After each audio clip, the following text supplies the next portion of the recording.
I mean, what is a guardian? A guardian is the guy who says be home by 10. You say, shut up, you're not my real dad. That's what a guardian is. Right on cue, man. Week 8. Baby. Welcome, gentlemen. Welcome. Let's go. What's up, boys? Repping Notre Dame twice, and of course the Kansas City Chiefs. So before we get into it, I was just telling Trey, if I could pick the Chiefs right, I'd probably be 5 games up on everybody. But I have picked them wrong like every time. Every time I pick them to win, they lose. Blah blah blah. So anyway. Yeah, no joke. They're one of those teams that are just so hit and miss this year. And again, I think they're still dead in the water, but that's mostly because Trey is here. But yeah, I mean, they looked good. They've looked good. They've looked good. They looked okay. The last week they looked better than they have. But yeah, I mean, they're such an up and down team. It's been tough to get them right this year. Yeah. Okay, so I think you're right about that. It's kind of a Jekyll and Hyde right now. Who are they going to be? We'll see. When Rashee Rice comes back, give us 3 weeks and let's see where they're at, and that'll be, I think, the biggest tell. I agree. I don't disagree where there. we're at.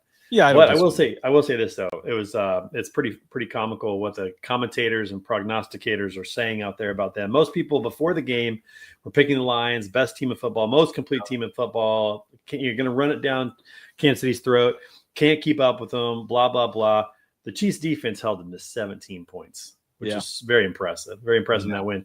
Now, this was crazy. I don't know if you guys saw this, but Nick Wright had this post on his show, What's Right with Nick Wright, and he talked about the ESPN power rankings, which the Chiefs were 7 going into that game. That's reasonable. They beat Detroit and fall to 9. That makes total sense, right? It's like, what? Who's making this up? Yeah, who beat Detroit? Who left them? Who lost? Stayed at like 2 or 3. They were at the top.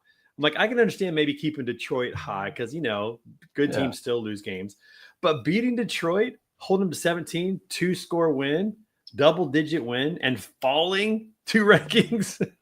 Those people are crazy. So just keep the hate coming, folks. Keep it coming. It's great. We love it. We're all about it. Let's see what's going on in January. That's what really matters. It just shows you how many people are just making this stuff up as they go, and there's no rhyme or reason to it. It's just like, that makes no sense at all. I agree keeping the Lions up there, but, you don't drop the Chiefs. Maybe you say, okay, based on record, they're still the 7th best team, but they're trending upward, right? Yeah. I actually like Stephen A's. So Stephen A did some power rankings on First Take or Get Up, one of the 2 shows on ESPN. And I thought his were actually pretty good. I can't remember who all they were. He had Tampa Bay number 1. I think he had the Colts number 2. He had Chiefs 3, and I can't remember 4 and 5. But I actually appreciated his rankings. I think they're more on track right now, at least where we're at. Well, since we're talking about rankings, we should probably bring in our season standings. Oh no. No. Oh boy. It's so bad. Tommy, we're just hanging on by a thread right now, my friend. Well, I'm hanging on to the You're hanging on to the lead. We're hanging on to relevance. Two different things. So G Max, which is Gerardo, and in my silent office, assassin, man. He's just killing it. Scott Hadley we had on before, and I'll have to bug G a little bit. He gets off at 2:30, so it's kind of hard. It's like, do I want to stay late to work to do this, or do I just want to go home? But he might pop in for half an hour. I'll give him. He's picked up 6 games on you in the last 3 weeks. Just so you know, he's picked up 6 games on you. It's not hard, man, when you're going like 4-11, and I think I was at least this last week I was okay.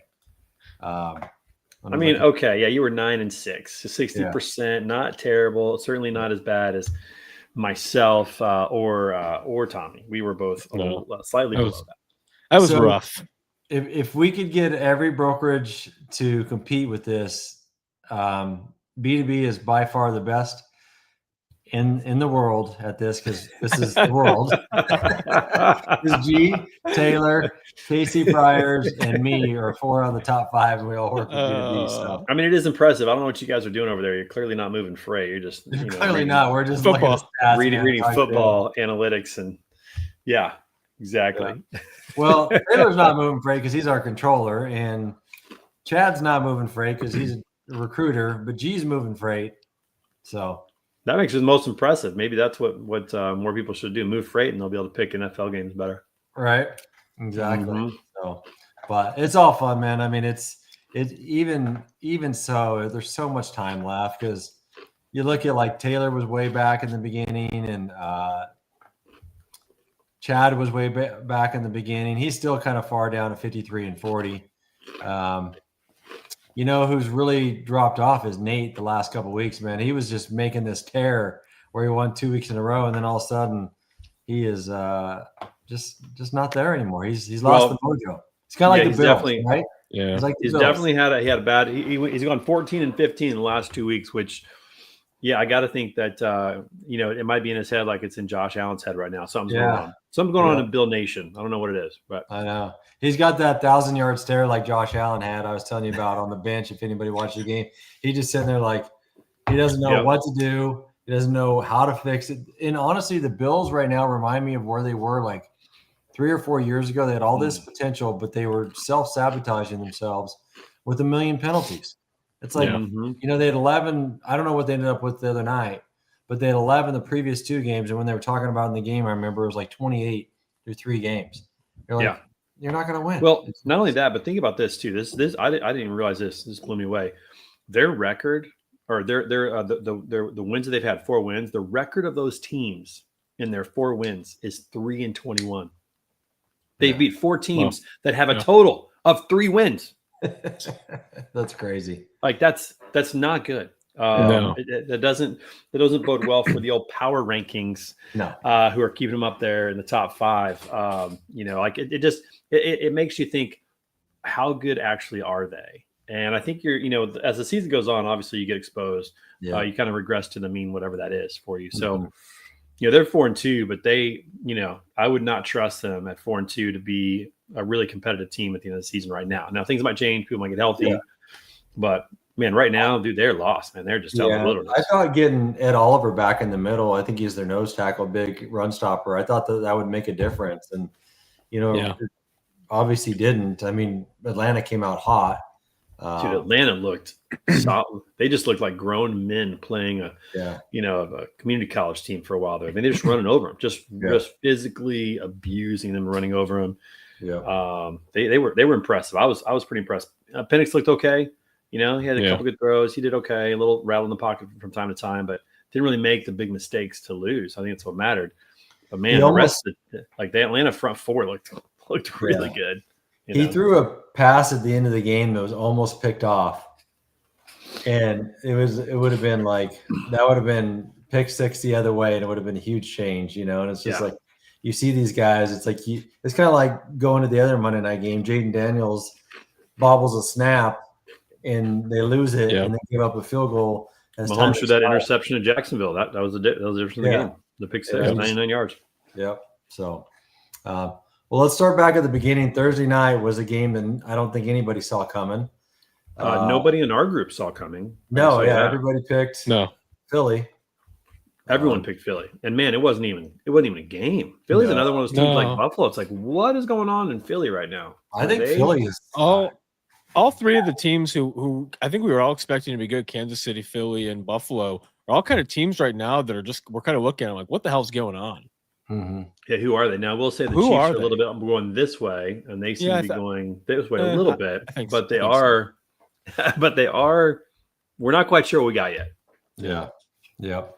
But, I made a comment in our group text about this was the team that I picked last week to beat the Saints. They came out and just dominated, and Philly made a little rally in the first half, but after that, they had nothing. Nothing. The worst part of that game was the 4 tush pushes in a row at the goal line. You're like, this is not football. It's like, it's rugby. Ridiculous. Yeah.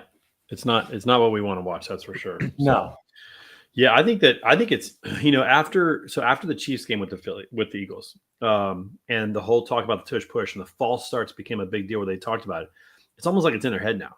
They know everybody's watching. They know everybody's looking closer. They know it's going to be scrutinized. And there's also just some stuff going on. I mean, like, how is Saquon Barkley just not dominating? It still blows me away where he's at for the season in rushing. Like, I can't understand what's going on from that perspective. I just cannot figure it out. Yeah. Well, I think a big thing for them is you know, and I don't have the stats behind it, but when I was watching the game, it's like Saquon's getting hit in the backfield almost every single time. It's like they're running a counter play, and it's like he's getting hit as he catches or gets the handoff, and you're like, Yeah, he can't even get ahead of steam. he's averaging 16 carries for 55 yards a game. Right. Yeah, now. it's like 3.5 ish. Yeah. Probably right at 3.5. Yeah, 3.4. Yeah. Yeah. You know, it's just like I wonder what like because they always have those next gen stats where it's like, yards after contact and that kind of stuff. Like when I sent that one earlier, Ashton Genty had 116% of his yards after contact early in the season. Yeah, I mean he's barely on track for 1,000 yards and 9 touchdowns for the season. That's what he's on track for. Like that's not even that pales compared to last year. He's 22nd in the league right now in total rushing yards. Yeah, there's 21 better running backs. And what's wild is there's still quarterbacks ahead of that. They're still 4-2. Yeah. And the wins they have are not slouch wins. The Chiefs, Rams, Bucks. Yeah. They have better wins than the Bills, that's for sure. Yeah, 100%. They've got some better wins than the Bills. Yeah.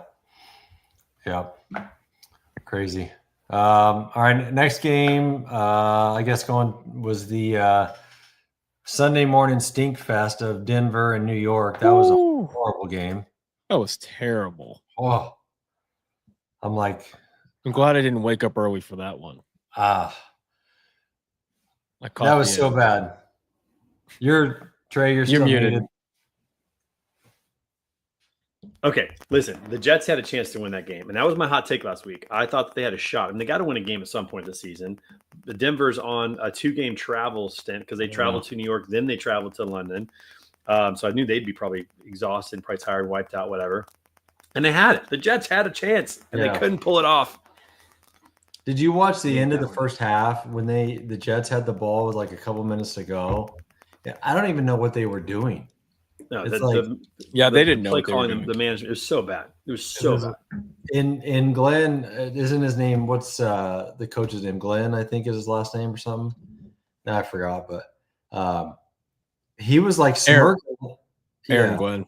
Yeah, like he was smirking like it was funny, but it was like, is that a smirk because you're so lost you don't know what to do in that situation? It has to be right. Yeah. So that we don't need to talk about that game much. That was horrible. Probably some games that I think caught us off guard, at least myself. Dallas losing to Carolina, 30-27. I didn't really catch much of that game, but Trey, what are you doing to mute yourself? Didn't catch me by surprise. Can we talk about Carolina for a second? Sure. Who the heck are they? I mean, don't know. They destroyed the Falcons 30-0. Yeah, like destroyed. Lost to the Patriots 42-13. Yeah. I mean, it's like that's wild. Lost to the Jaguars 26-10. Okay, Jaguars are a decent team. Okay. Lost the Cardinals. Okay, but like who are these guys? And then they beat the Cowboys. They beat the Dolphins on a last-second field goal. I mean, it's like they're not in the top tier teams, but they're kind of the same as like Philly and Buffalo and Kansas. We don't know who these teams. We're at week 6. We don't know who these teams are. Yeah. Weird. So tell me, it didn't catch you off guard. What did you see? Yeah, I just saw them coming off the Dolphins win. I just think that they're much. I don't know. I think I've got a lot more trust in Bryce Young. I think, being in year 3, he had a really terrible year 1. He looked better in year 2. And I just think he's going to have that kind of progression. I think that with where they've been drafting the last couple of years, aside from giving their picks to the Chicago Bears, has been decent. I mean, they've gotten some picks in the line and things like that. And, the Cowboys, I don't know who they are either. So I just decided, Panthers it is, baby. We're riding with them. I used the exact same logic, Tommy, after they beat the Falcons. I was like, ooh, Bryce Young, I like him. They beat the Falcons handedly. They're going against the Patriots. I thought this is a slam dunk. And then they lose 42-13. I picked them to beat the Patriots. I mean, I got nothing. So kudos to you for getting something out of them after a win like that. I got nothing. So hey, I'm picking them again this week over the Jets. I think that's an easy one. I am picking the Chiefs this week, though, just for the record. Ooh, so maybe I should pick against. Yeah, right. Every time I pick them, it's like whatever I pick, they're opposite. The George Costanza, right? You're kind of carrying the Josh Lyles mantle here of Yeah. the George Costanza method of picking. So listen, if that's what you think, man, you probably should go the other direction. No. I am. They're playing Vegas, right? They are. Who got to win this week? But it was not pretty. I mean, It was ugly. yeah. Yeah. And they're playing the Titans. Most Vegas wins are ugly. Let's just be honest about that. Yeah, that's true. Kind of the way it goes. So what do you guys think about? Do you see the Mike Tomlin soundbite about trading Joe Flacco within the division? I remember seeing it and laughing, but I can't remember exactly what he said.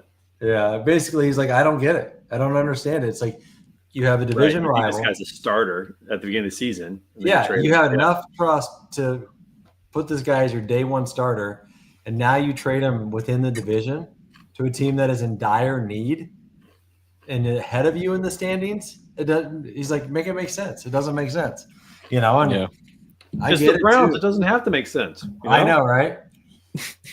I mean, how much are they paying Deshaun Watson this year? Oh, probably 40 million or something stupid. I don't even know. I mean, that's insane. It doesn't have to make sense for the Browns to do it. It's a good thing he has a lot of fuel money from Pilot Fuels because that guy is blowing a lot of money on the Browns. You see, they actually are going to move. I forget the city, the suburb. You guys probably know it better than I do that they're going to build a stadium. The Browns are? They're moving off the lakefront? Yeah, I just saw it yesterday or something. Dude, I love that lakefront view. They have cool spot. I love that part of town. That's a great spot. Well, again, it doesn't have to make sense. No, it's the Browns. Just whatever they're going to do, they're doing. So, but yeah, I mean, it's a valid point. But you're like, both the teams suck, and you're the Steelers, but you don't want to make anything harder for your team. So I get that. Yeah, right. Chargers squeaked out a win. It's a game they should have won, but man, dude, I lost a lot of games in the last play this week. A lot of them. And there were a lot of those. Yeah, I won that one on the last play. I picked the Chargers, and then I lost the Bears game because I picked the Commanders to win that one. Yeah, me too. And the damn Chicago Bears keep squeaking out wins by 1 point. 25-24 two weeks in a row. I'm sick and tired of these wins. I'm totally kidding. I'm actually very happy with the wins. Well, I am sick and tired of the Dolphins, for example. They lost last second to the Panthers the week before. I pick them again. They lose to the Chargers on the last second. They're teasing me. They're teasing me because I'm like, oh my gosh, I got this right. I'm going to get this win. And then nothing. I went from being having a decent week to oh yeah, you suck. Don't forget you suck. Not happy about that. Yeah. It happens. And the Jaguars play a great game against the Chiefs at home. Inspired football. Man, and then they get the Seahawks that come in and they drop 12. They drop 12 points. Yeah. 2 touchdowns with missed extra points. 12 points. What are we doing? What are we talking about? Who are these teams? Yeah. Yeah, I don't know. I don't know who I don't know who most of these teams are. Is Jacksonville the inspired team that took down the Chiefs? Or are they the team that just, came and didn't even have any energy for the Seahawks and lost to the Bengals? I mean, they lost to the Bengals, Yeah. Beat the 49ers. Okay. Beat the Panthers, who now we're saying is on the rise. Beat the Chiefs. Drop 12 on the Seahawks at home. Yeah. What is going on? Laid an egg, man. Listen, and the Ravens got their crap kicked out of them by the Rams 17-3. I mean, what's going on? Who is Lamar Jackson? Trey, you talked about this earlier in the season. Now I'm gonna eat some crow here. Is Lamar Jackson the freaking problem? Yeah, but he wasn't even playing. Made an early appearance. No, but this whole season he's been terrible. Yeah. Oh, I agree with that. Yeah, he has been Is he the problem? Well, here's what I think. I think that I'm going to come back to Mahomes. You're going to love this. I think that Mahomes has broken some of these quarterbacks. Josh Allen does not look like the same Josh Allen that almost beat the Chiefs in the AFC Championship and lost in the last 13 seconds and then lost at home and then lost. He looks broke. Lamar Jackson looks broken. Like they just don't look confident. They don't look like they can pull it off. Obviously, their teams change because of the salary cap. You're paying these guys a lot of money. It's hard to do. We've talked about that with the Chiefs. That's eventually going to catch up with them at some point. They just look broken mentally. Like they just don't look confident at all. They don't look like they know what they're doing. They don't have mission or purpose. It's almost like it's inevitable. It's almost like how people thought of Jordan in many ways. Like you just thought it's inevitable this guy's going to win. People just didn't play their normal game. I don't know. It's weird, man. But I will say, I like your point, Tommy. You look at Baltimore, they've had a coach that's already won a Super Bowl. They've had success for a long, long time. The common denominator in the last 7 years, one man. I think that's a little bit too much for Patrick Mahomes, because when you look at them, the Ravens, they're decimated on defense, right? I mean, their defense is just true. They should still be able to put up points then. Defense has nothing to do with points. Well, yes and no. Because if you have a short field, it's easier. Yeah. If you get turnovers, you get momentum. But their offense is just – if you're Lamar Jackson, the 2-time or 3-time MVP with some decent players around you, the best running back in the league, Zay Flowers, you got some good tight – you can't move the ball. I don't care where you start on the field. You can't move the ball. They have scored some points. So they've – last few weeks, no, but – they scored 40, and then they scored 41, 38, then 20, and then 10 and 3. So they started out okay, and then that is trending in the wrong. Well, you can't go much worse than 3. I guess you can go 0. You could go 0, or 2. 40, 41, 30, and then just 20, 10, 3. It's kind of crazy. So but you think about that, if you put that up there, they're probably averaging 20 points a game now, 25. I don't know what their average is. Okay, that's not terrible, but you got Lamar Jackson, you got Derrick Henry, you got Zay Flowers, you got pretty good weapons around you, and you can't put up points. I don't know. If it feels like he's broken, maybe he'll change the next 3 weeks. He'll go ballistic. Yeah, feels broken. Well, we got to hit my Niners, because I think the injury bug is just going to be.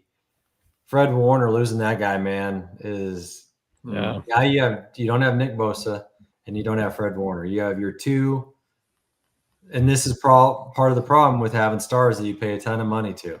But I mean, you're going to take a Fred Warner, you're going to take a Nick Bosa, but with them both being out now, it's like, who's the leader of the defense? So yeah, that's a big loss. Huge loss. And Buccaneers are playing great. You got to give them a lot of credit. They're playing really, really well. But yeah, it's another question. Who are the 49ers? They lose to the Jaguars. They beat the Rams, who a lot of people are still very high on the Rams. And it just goes back to this is just a wild season, man. It's I don't feel like we have a good picture of who anybody is right now. No, and I think it's pretty playoffs. If you asked me right now, couldn't do it. It comes down to matchups often, right? And then it's just the turnover game. If I look at the Niners, they beat the Rams with turnovers. That's the only reason they won. And I think another big thing that's coming into a play this year that is a bigger factor than other years is kicking. Missed extra points, missed field goals, blocked field goals. A lot of those things are playing into it a lot more than they have in past years. And, it used to never happen. Yeah, exactly. Now it's happening. Rules having an impact. Yeah, I think there's just a different. I think the rules have changed things a bit, and I think that some teams unlocking the blocked kicks has changed things up and given other teams that we wouldn't see at this point in the season be rising up, having better seasons, and those special teams plays make a difference. And although Butker has missed way too many point afters this year, I love the fact that the point after is not a foregone conclusion. Oh, I do too. I just think it adds just a little drama.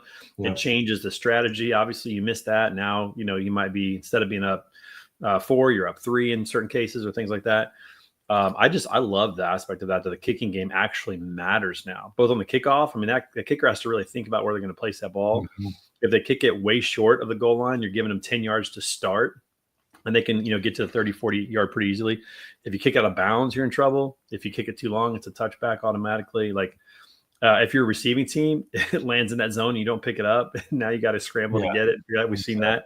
I just like that it matters this year. Yeah. And I don't know what's going on with the block kicks, but It's exciting. We'll say that. Nothing is a foregone conclusion. But it's two things, Tommy. You got blocked kicks, you got missed extra points, but then you got 64-yarders. Yeah. It's wild on the kicking side this year. It's crazy. I think we're going to see a 70 or a 75-yarder in the next 3 years. Yeah, for sure. You guys probably remember that thing I said about the K balls. It's like it used to be, and now they're taking these balls the whole season. Yep. And so they get worn in. And you got to think about it. It's like you get a brand new ball out of the bin, it's hard as a rock, you know. And now you get a ball that they've worked over, and they got guys. It's like Tom Brady over their Deflategate just working that ball. That's but right. It's legal. Perfect. Just make They it. got machines doing it. Yeah. You know, and so it's a softer ball. It's easier to kick. I think it's a little bit wider too. I think I remember seeing. Yeah.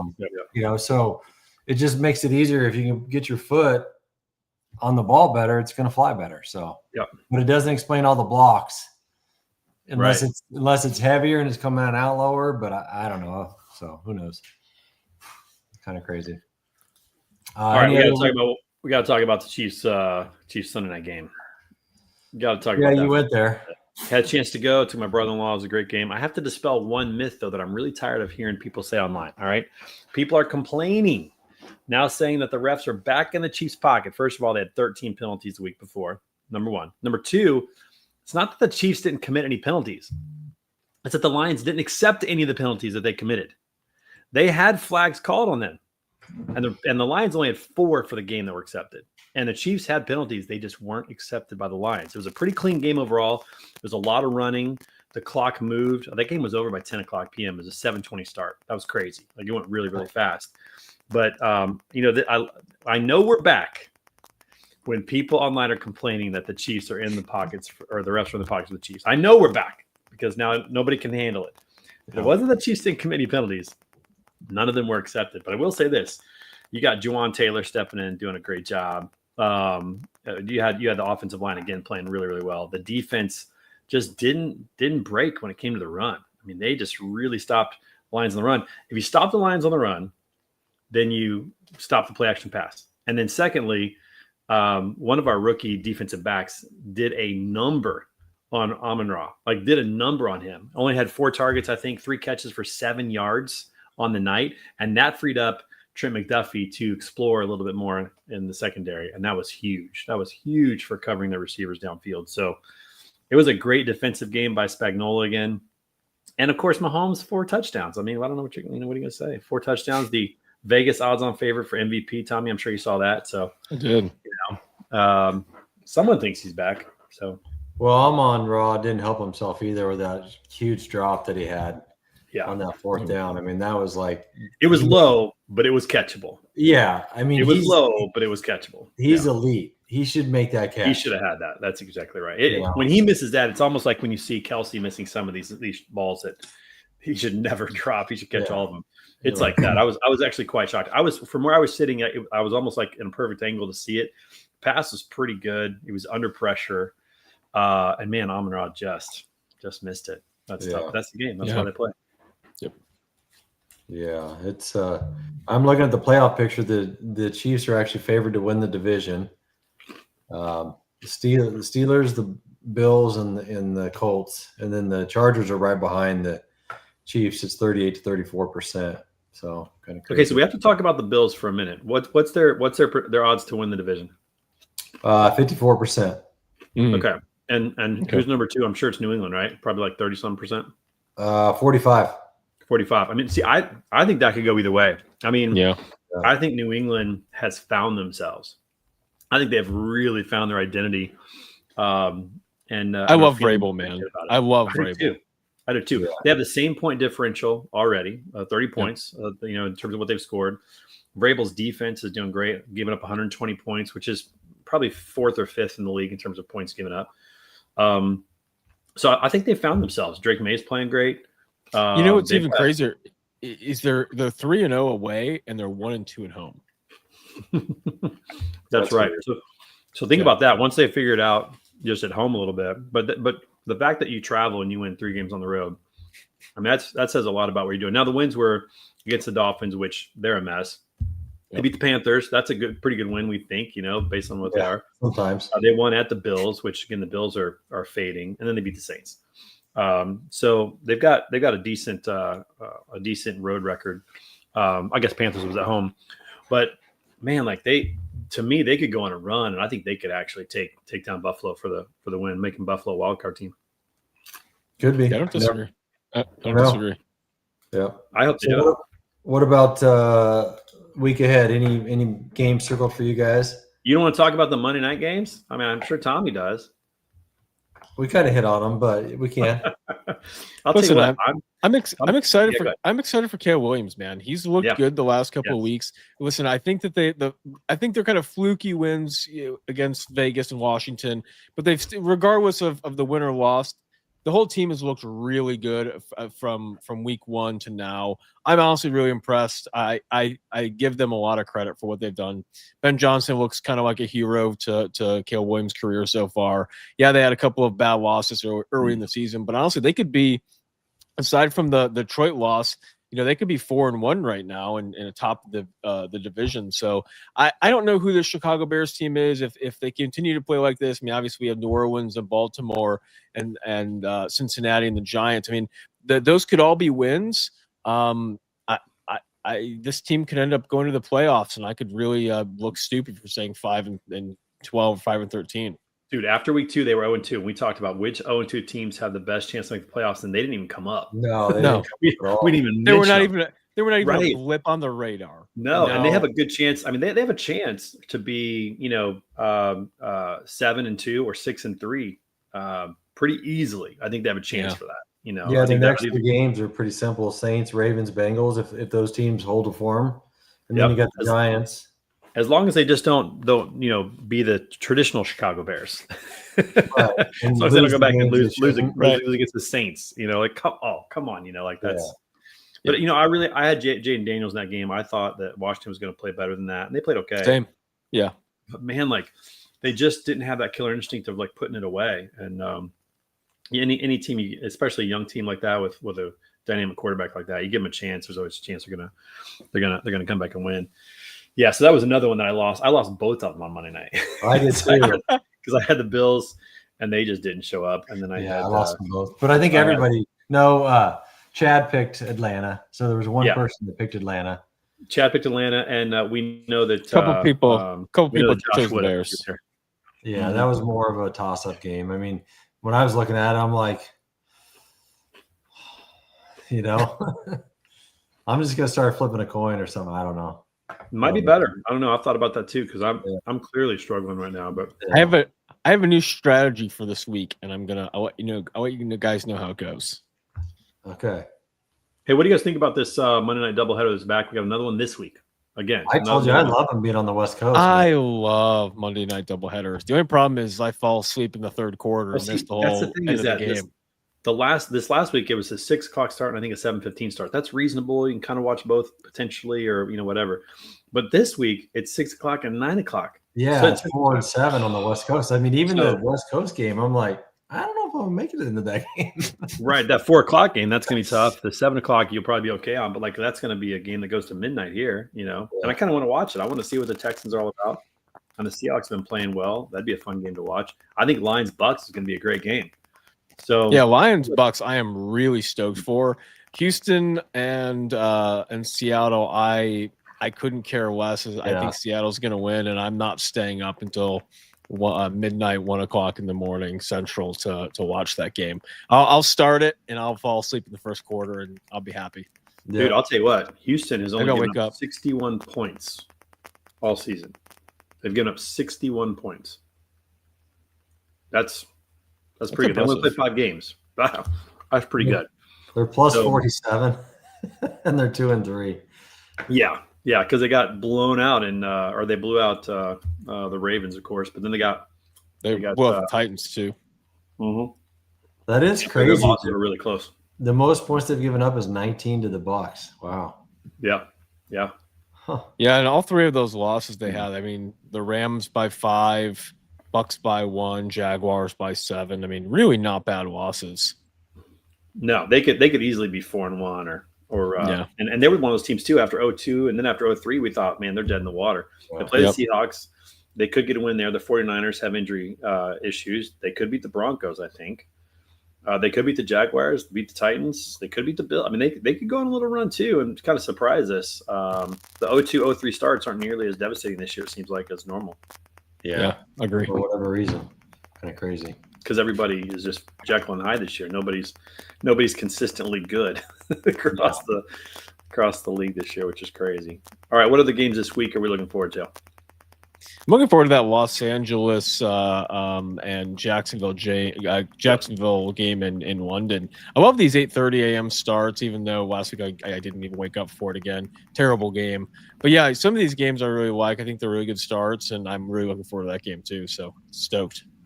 Yeah, the They games really I'm start. looking forward to: Dolphins, Browns, 1-5 teams. See, who can move up in their draft order potentially from that. The Draft Bowl. Yeah, I'm Yeah. interested in the Eagles-Vikings game because I think that these again are two teams that are still trying to figure out who the heck they are. It's in Minnesota.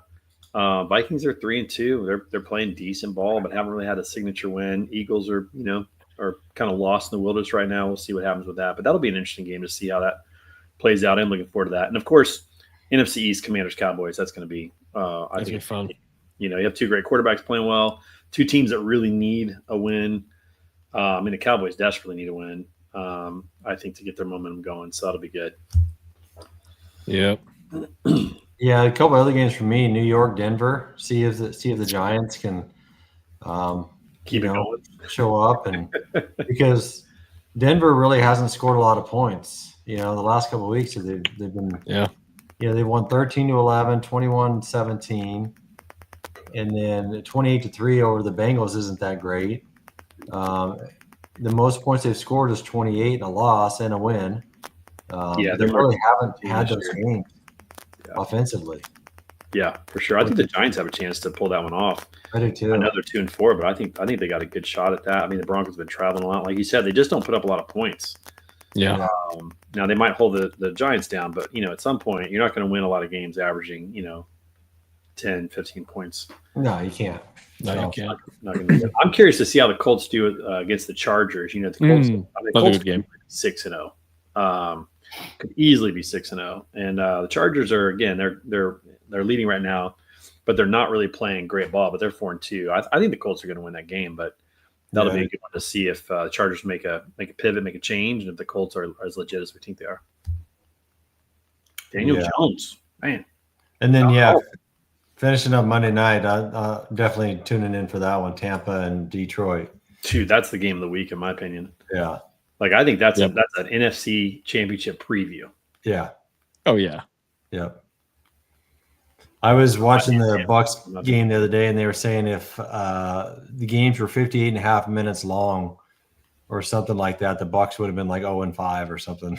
It's like, but they're not. They're 5-1. That's true. Yeah, that's true. That's But crazy. you got to love Baker Magic, man. I mean, that guy. It's interesting. So again, we're going to go back to Mahomes and the Chiefs a little bit. It almost feels like last year, where if Mahomes gets the ball back, somehow they're going to find a way to win that stupid game, as ugly as it is. Yeah. And in some ways, that's kind of how it feels with Baker right now. Like, man, if you just get that guy the ball with at least a minute back and one score, man, you got to feel good about your chances if you're Tampa Bay. That guy's just done some incredible stuff, and I just like his moxie. I like his confidence.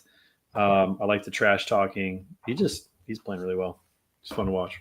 Yeah, Oregon boy Tez Johnson with the improbable freaking touchdown catch. That was crazy. That was a wild crazy. grab. That was impressive. I was like, dude. No doubt. All right, you want to go to college? That, then we got to hit the MLB playoffs a little bit here today. But let's hit college. Hey, and listen, we got the NBA starting, boys, in 6 days. I know.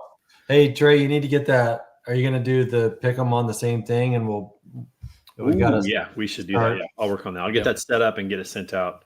Start getting people motivated for that, because I don't want to hear, well, if I would have been in it the whole season, I would have won, because it doesn't apply if you're not in it. You're not even a factor. Well, let's start with college, and since I went to the Ducks IU game, you did. Baby. We'll let you kick that one off. Yeah. Yeah. Great tailgating. It was a lot of fun. But the best part of that game, yeah. Eugene is always an experience with, if you listen to Pat McAfee, they don't smoke cigarettes out in Oregon. Smoke trees. Yeah, they smoke trees. My wife's like, I think I have a contact high from walking around. But yeah, it was good time tailgating before the game right across and heading in there. I mean, there was some IU fans, and just from the beginning, IU really controlled that line of scrimmage, both sides of the ball. Oregon had the big pass play in the first half, but that was really their only big play that they had. And, other than the pick six in the second was the only thing that kept them in it. Yeah. Because it felt like that was going to be a momentum swinger, because being in the stands and the crowd, I mean, it just like, how that does. It's like you get a pick six, it reinvigorates everybody and everybody's pumped up. And, IU just came out and was steady, and I can't remember if they got a field goal or touchdown, but they pretty much just squashed any momentum that Oregon had from that on the next drive. Is crazy.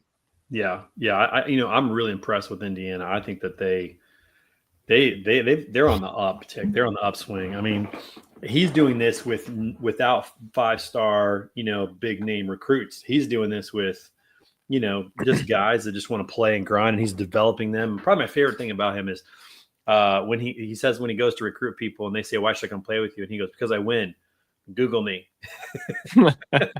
Just look it up. So true. I mean, he does, man. He wins. Players can't hate the guy for it, right? I mean, he's clearly cracked the code in this NIL era of getting the right players on the right team and keeping them. And yeah.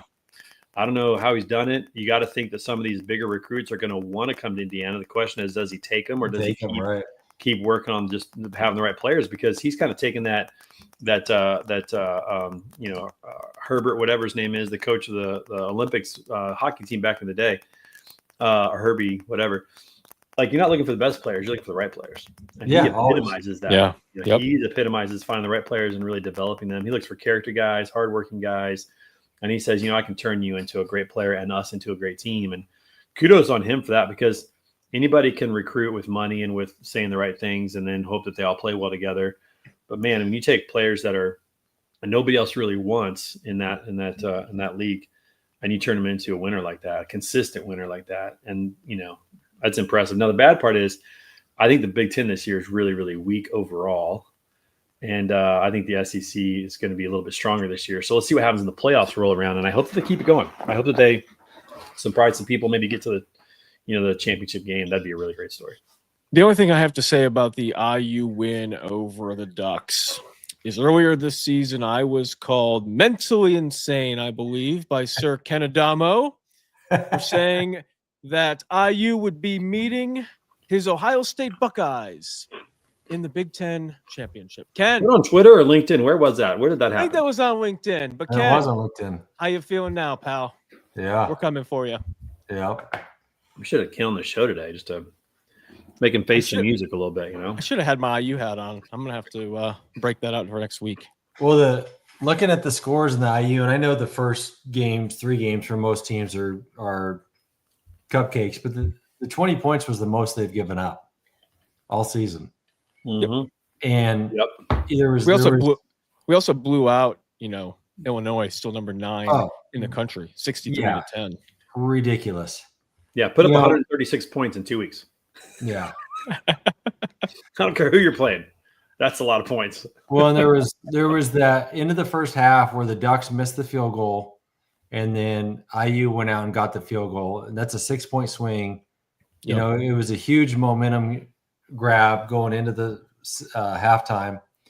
And then number 3, I was looking up his name. Now I went off it, but I felt like every time they needed a catch, number 3 was the guy he went to. He's not even their leading guy, but no. Is it Cooper? Is that his name? Somebody you trust. Omar Cooper, something like that. But even so, like, I don't know how many times Mendoza ran the ball for a first half or a first down or moving the chains. And it was like, are we not spying on this guy? Do we not have anybody that has contained? We're just Is he? He's Not just a a freshman? he's just a sneaky, like, good rushing quarterback. Like, he's not like, he doesn't have 200, 300, 400 yards for the season, but I think he's got like 120, 130 yards for the season. He rushes it a good number of times, so he should be on the scouting report for Right. for He should have teams, been because he was killing the Ducks with it. And then usually the Ducks with their running game is they're just killing people. And I mean, I think they had like 80 yards rushing or something. It's like, what in the world is going on? It was not a good game. It was No. not a good game. The only thing that worries me for IU is they don't have a lot of tight end play. I mean, they go to Surratt and they go to Cooper Jr. a ton, but I think I saw I think their 2 tight ends have like a combined 11 receptions this season. We got to get some more tight end play in there. We got to work those in, I think, especially going into the playoffs and getting into Big Ten conference play. But no real complaints aside from those 2 things there. Yeah. All right, a couple games I want to talk about real quick. First of all, shout out to my Missouri Tigers who almost pulled off beating Alabama at home, staying 6-0. They instead would drop to 5-1, but they're on the uprise. I'm happy about that. Alabama 5-1 after kind of people had them written them off for dead after the beginning of the season, but they really kind of turned around. The other one is Tennessee just barely pulling it out against Arkansas. I did not see that being a close game. But Arkansas put up a lot of fight, put up 14 in the fourth quarter to make it a game, and that was a close. We'd be talking more about that game if they had pulled that off. But Tennessee able to take it, stay 5-1. Again, that SEC is stacked right now. Well, I want to remind you of my hot take for last week. Texas taking down Oklahoma in the Red River rivalry. After we lambasted Arch Manning for about 20 minutes on the show, and then at the end I said I'm going to pick Texas, and it wasn't even a game. What'd you know that we didn't know? What did you know? What did you know? It was funny because I was like, let's do the hot take. I go, I don't know what I'm going to do, and I'm like looking. I'm like, I just feel like they were due, because I know Mateer was coming off a hand surgery. So you just on his throwing hand. Yeah, and it showed too. I mean, he clearly wasn't very as accurate, didn't have the strength behind the throw, but they played a great game. I mean, kudos to them. I mean, I think it was like the third quarter. I looked, and like that point, I think the game was pretty much out of hand. It was or maybe it was the start of the fourth quarter when they scored in the fourth. But it was impressive. Well, and we haven't even talked about the fact that. Let me ask you guys a question. Penn State, were they right to fire James Franklin at this point in time? I don't know, but I wish I was James Franklin. Oh my goodness, me too. I mean, $50 million buyout to not do any work. And how do these what is going on with these coaches? Is there any other profession, maybe outside of like a CEO, where the buyout is? I mean, that's an insane buyout. That's an insane buyout. It doesn't make any sense. At that age, his agent should retire as well, because man, that's a great buyout. I mean, like Bill Belichick's buyout is $1 million. Like, that's insane, the disparity between those two. But why are coaches getting buyouts? They get fired because they suck. Something goes wrong. Like what? Like I would love to get a buyout. I got to work this into something. I got to get a buyout somehow. You got to get a job first. You got to get something other than yourself. we got to figure this out. We got to get a buyout of some sort. That was insane. Kale, you asked the question: Did he deserve to be fired? They lost to Oregon in overtime by 6, right? I mean, I don't. If that loss, I can understand. Yeah. Losing to UCLA by 5, and then losing the following week to Northwestern. Mm-hmm. Damn, I almost think he's got to be fired. I mean, those are just, you've got to win those games. Those are as easy wins for Penn State as the opening week of Villanova or FIU, Nevada, and all these other games they played. But what I find hilarious is when they were at Penn State for the Oregon game, and they were interviewing Marcus Freeman, they were screaming overrated at Marcus Freeman. And it's hilarious that we beat them in the championship last year in the playoffs. But now they're just completely falling apart, and Notre Dame is back on the rise. So I don't feel bad for Penn State, and yeah, he should have been fired. Yeah. I mean, their 3 wins were nothing. No, Nothing, they were awful. right? Yeah. And so you lose to Oregon again. That's respectable. I mean, how do you lose to Oregon 30-24 and then you lose to UCLA 42-37? I don't understand. That doesn't even make sense. What is it, a fireable thing? I don't know. I'm kind of torn on that because I think to myself, like, what if they'd have kept him and they'd gone on a little bit of a run? They beat Iowa, they'd lose to Ohio State, probably they lose to Indiana. Maybe they beat Michigan State, maybe they beat Nebraska, maybe they beat Rutgers, and they finish 7-5. They go to a bowl game. Obviously not Penn State standards, but like every program and every coach is going to have a down year. Now, some look different than others. You don't get Nick Saban at every school. You just don't get it. You don't get that. Yep. No school has that, So was it fireable? I don't know. I feel like it was premature. For $50 million, I think I'd keep him around for a couple more weeks and see what happens. Yeah. I think minus the buyout, it was due because his knock is he can't win the big game. And I don't know his record against top 10 teams, but it was like 1 in something stupid. And, you couple that with, okay, we're always having a winning record to your point. We're 9-3, we're 10-2. But now you're losing the games you have to win and you're supposed to win and you should win. And you don't. And when his record against top 10 teams was 3-17. Yeah.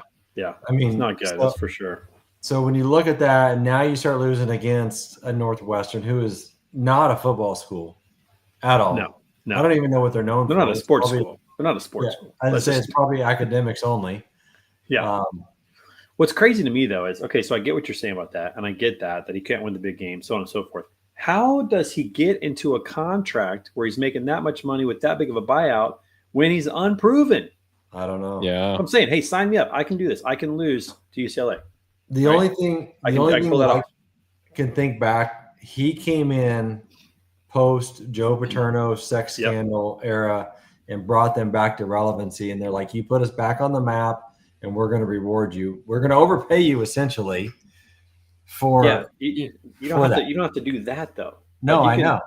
Good. Where was he going to go? He wasn't going to go anywhere else. No, they were just bidding against themselves. Yeah. That's a crazy contract. So yeah, maybe he deserved to be fired, but my God, for $50 million out, I think I might have been like, well, let's see what happens. But Trey, to your point in saying, for $50 million, we maybe keep him around for a few weeks, see what happens. The AD doesn't have a ton of control anymore. It's all the boosters. It's everyone else who's saying, hey, true, we want to win. And this guy who is now 4-whatever against big teams, 3-17 against big teams, get him out of here. We will not give you any more money. We won't pay for these transfers. We won't do any of these things. Yeah. If he's not gone, the AD doesn't have much of a choice. The irony is, I'm gonna predict that they probably win one more game all year.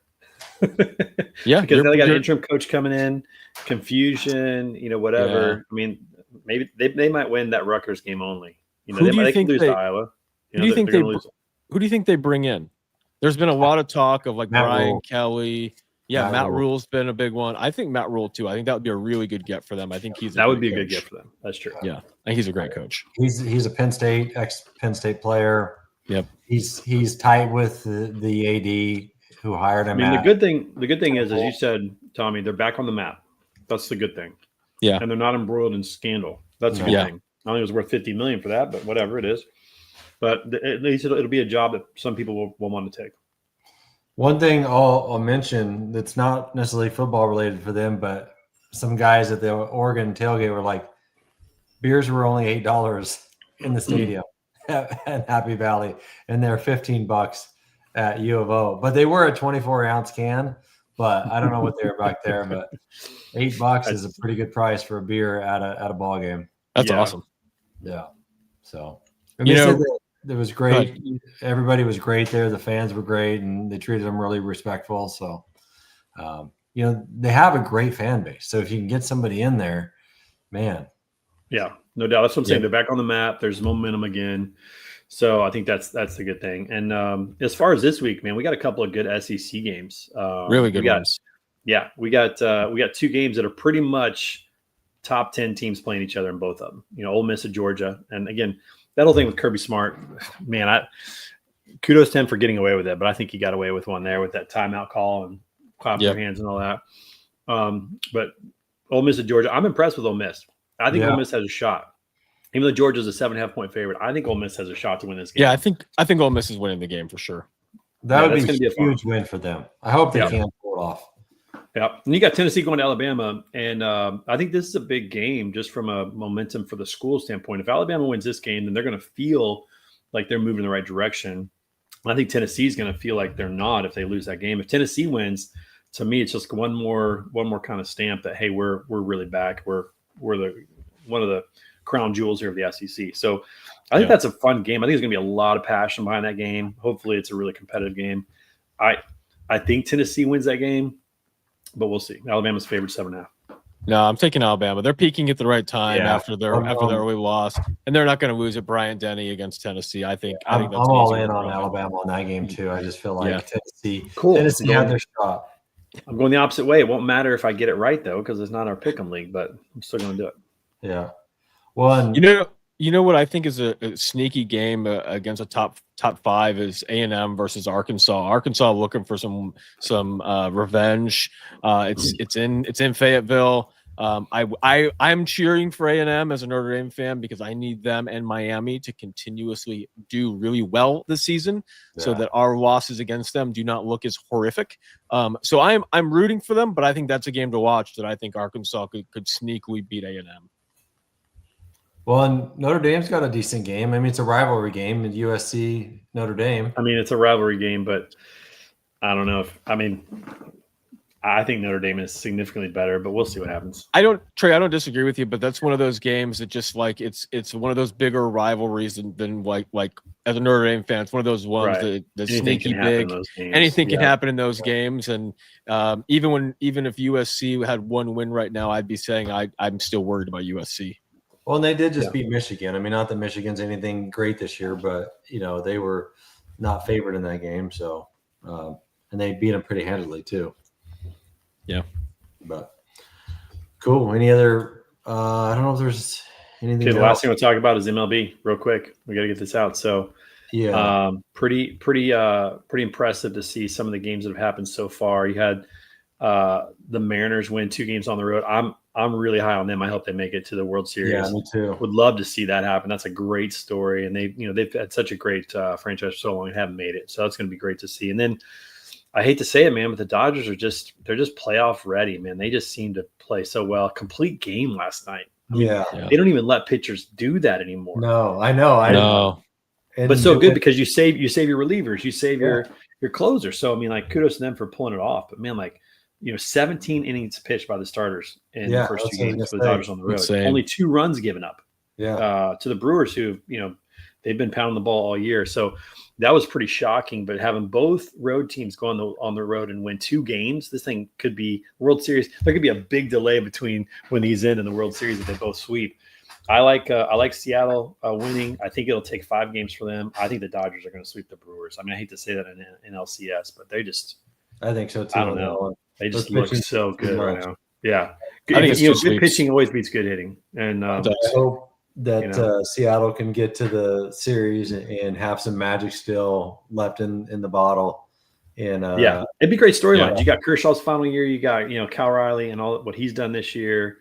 I just think that'd be a fun World Series. Granted, it's West Coast, so that kind of stinks for the rest of us. But I think that for the rest of us, Kale, you're not included.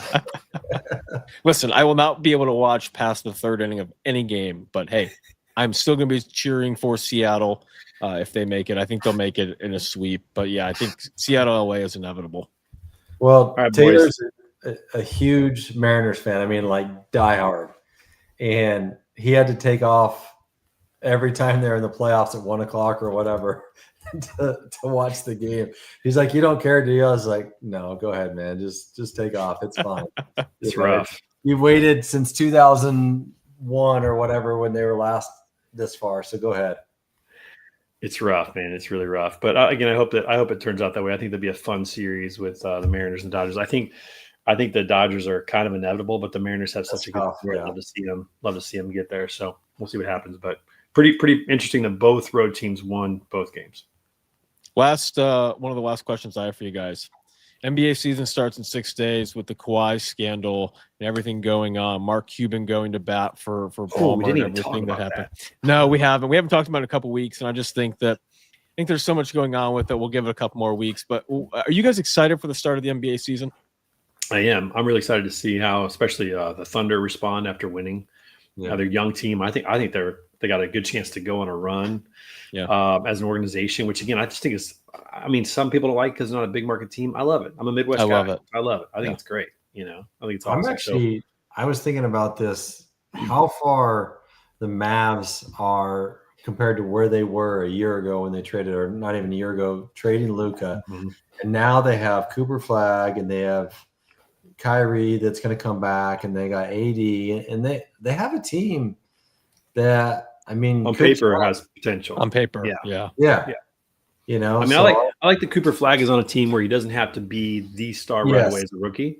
Yeah. He can be a really important player, and he can get 15 a night or something like that.